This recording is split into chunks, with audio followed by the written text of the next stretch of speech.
No? Hey, I said spinny, spinny. Oh, now you say upcoming? All right, we are live. Oh, do I have this on the wrong thing? I probably have this on the wrong thing. Okay, welcome to the live stream. It's your boy, the Climb to One, the absolute worst YouTube streamer who never knows if he is live or not. And today we're going to talk about The Thing, or the Ex-Div Overnight Shuffle. What the fuck are these? What are you even saying, guy? Oh, okay, let's take a look. The first thing is that I need to show you pending. This is very important. This says pending, $70.92. Hey, dummy, you're just showing us a pending dividend. Yes, very astute of you. I absolutely am showing you a pending dividend to be paid today. Okay, so what's important about that? Well, I need you to note this. $9.70 average cost on 100 shares. Okay. I know. Look, we're getting there. Faulty. December 11th.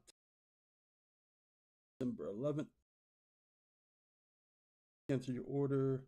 Your order to sell 100. Okay. Your order to sell the December 11th at 7:06 p.m. and then at 7:13 p.m. So in a matter of 6 minutes, 7 minutes. The overnight happened. I watched the Ulti price plummet from where it was sitting, which was about 10:08, down to about 9:48. I waited to see that because I wanted to be sure. I didn't want to take the first step. I wanted to be sure. Okay, the ex-dividend date has happened.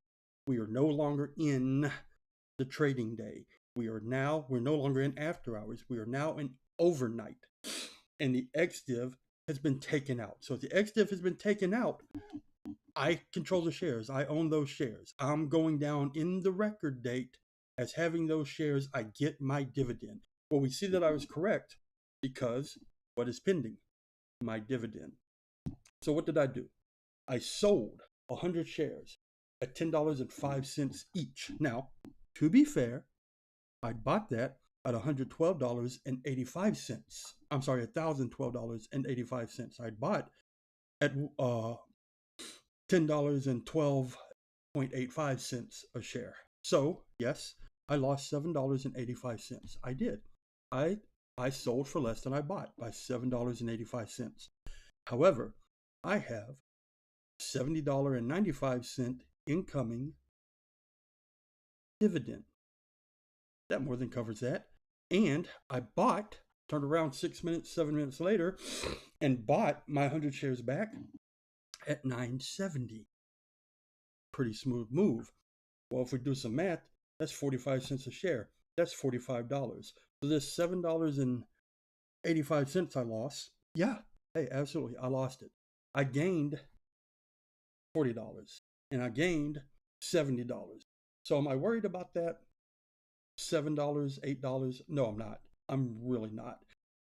The only thing that I'm worried about is that I have to learn to be even more patient. Why?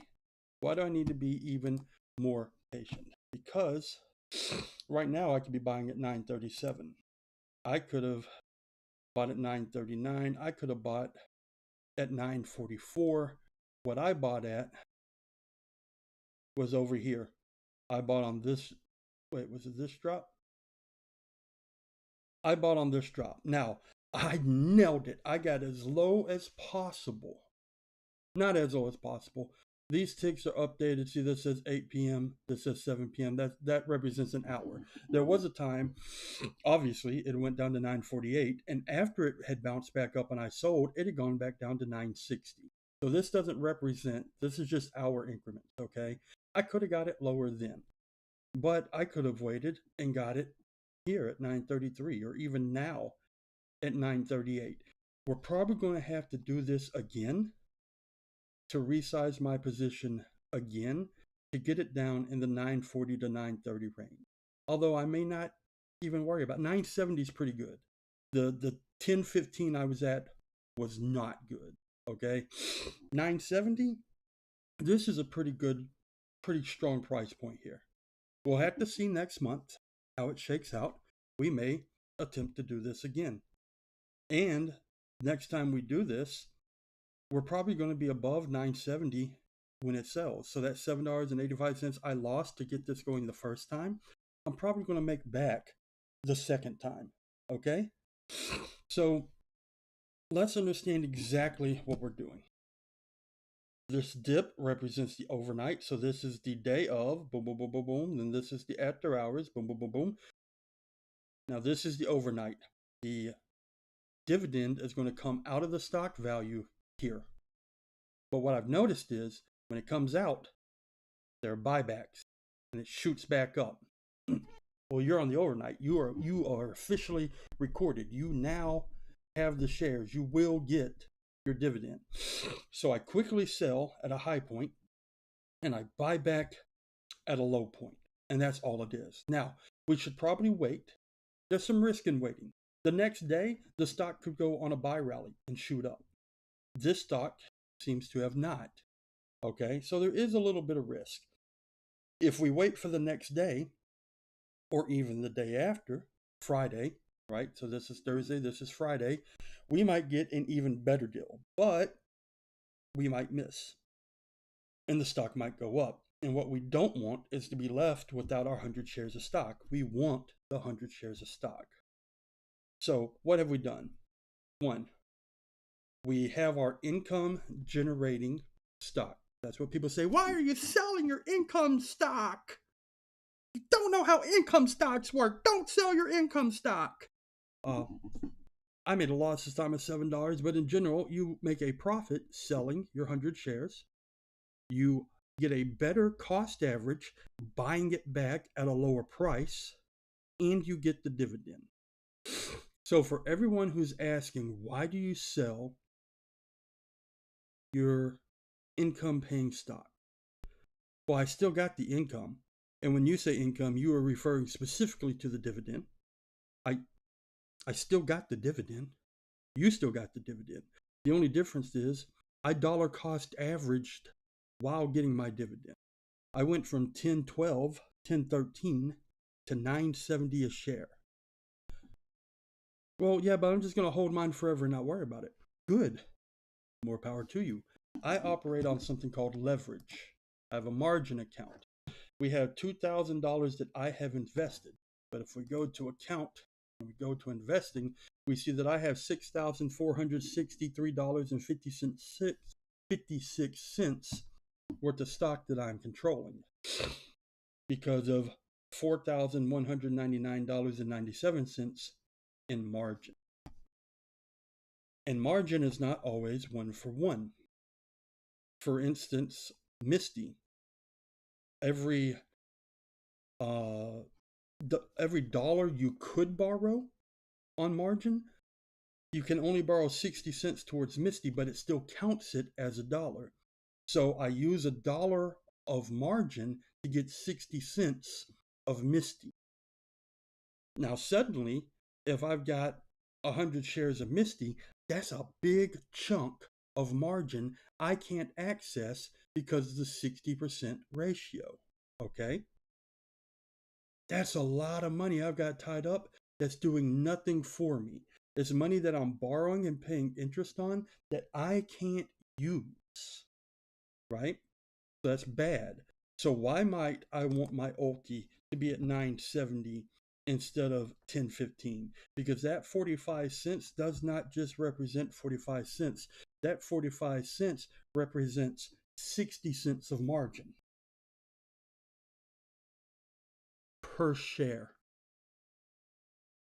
times 100 share.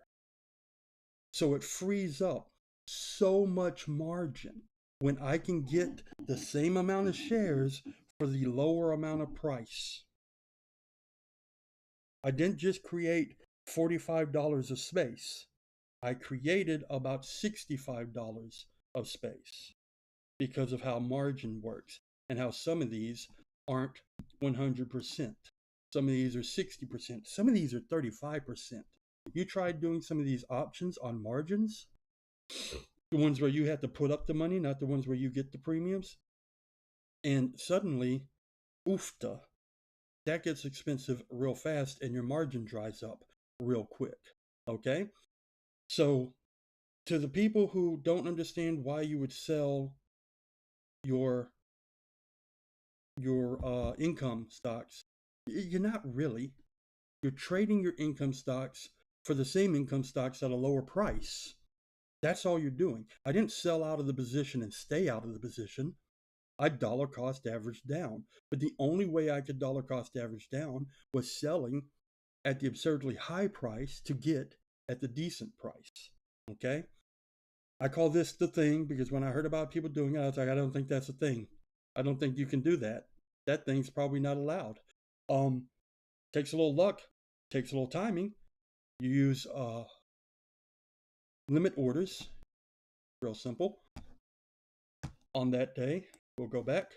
I saw the first dip, boom. I said, okay, cool. Sell, limit order, see here. Put in the price that I liked, which was here, and said all of it. Send it. We were already on the overnight, the 24-hour market. Boom, review order, sent. I can't do it right now.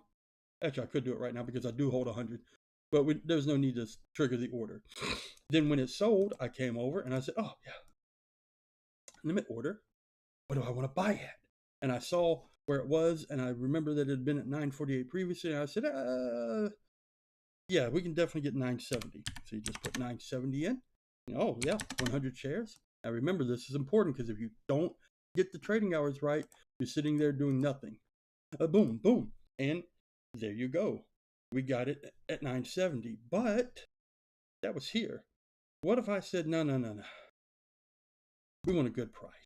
And what if I had said 940? Your 24-hour market with your expires March 13th next year would have meant that at any time it hit 940 here, well, technically the bid ask, okay, hits 940, because sometimes the price and the bid ask are not all in lockstep, okay? But eventually somebody's bid would have said 940, or somebody's ask would have said 940, and this would have filled. Boom, we got 100 shares, okay? You're still covered.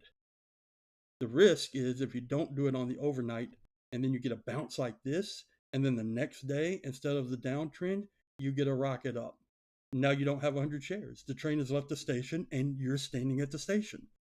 So can you be a little more risky to get a much better price? If the market's working in your favor, yes, you can. But as I always preach, understand the risk. You could be left holding a ticket at the train station and the train has left you. Okay? So let's not get too cute. We do want the 100 shares. Although if I missed out, I'd still got the money for the sell and I would have still got the dividends incoming. So that's it. The ex-dividend overnight shuffle, or the thing. Just another step, another tool in the tool belt for dividend investors. And you can still do the buy and hold. It's not the set it and forget it buy and hold. I'm still holding the 100 shares. I didn't get rid effectively of the 100 shares. They're right there. I still have them. They're ready for the next dividend. Okay? It takes a little more work. It's not as easy as set it and forget it.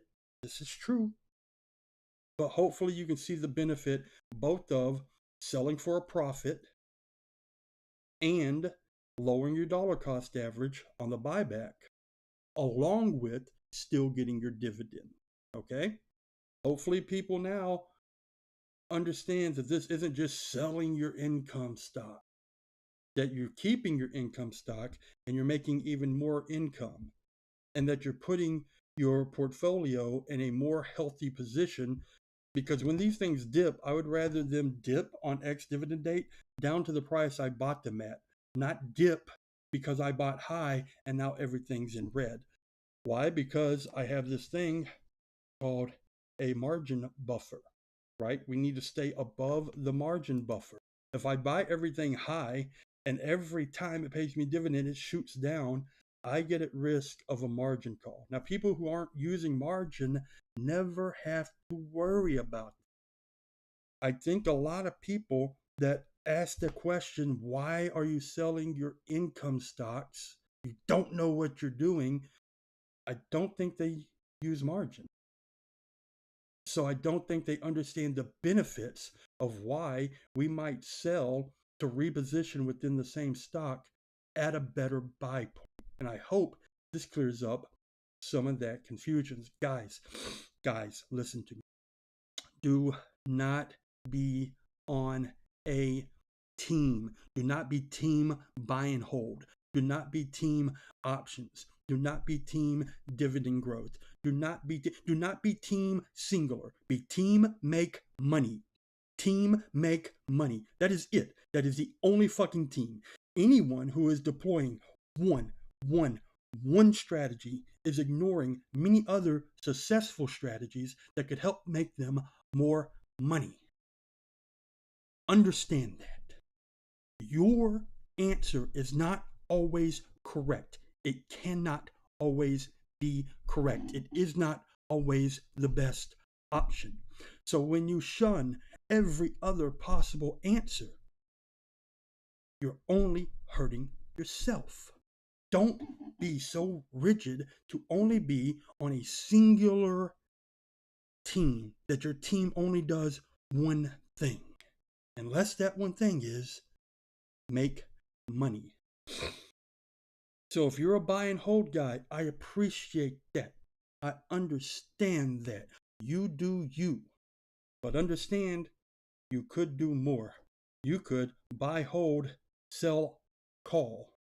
You could buy, hold, but on ex-dividend, sell, buy lower. And then whether you just want to keep the same 100 shares or you want to compound, now you're compounding profit and interest instead of just compounding profit. I'm team compound. Yes, you are team compound, but are you team compound plus velocity? What? If I have Ulti invest in the NVDY, that new money, that Ulti dividend doesn't have to wait 30 days to pay me again. It's paying me next week when NVDY pays. And then when NVDY pays, I could compound into NVDY, you're correct. Then we're waiting 30 days. But I could put that into MSTY, and instead of waiting 30 days for that dividend from NVDY to pay me more, it's paying me more the next week. We're still compounding. We're just compounding a different stock to increase the velocity of our money. So drip is perfectly fine. Drip is perfectly good. I have no problem with drip. Drip is really good, but drip makes you wait a month. Unless you're in YMAX or YMAG or, one of the Roundhill weeklies, then drip is just going right back into itself, and it is the next pair. It is the next week, okay? But on these monthlies, no, you might want to consider moving it from A to B to C to D. You're still compounding, but instead of compounding the individual stock, you're compounding your portfolio.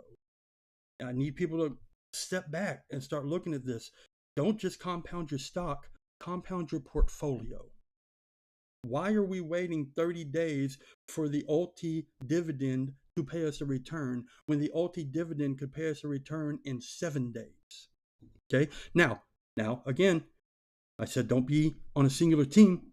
So why are reasons that we might not be concerned about velocity? Well, right now I have 1 share of Misty.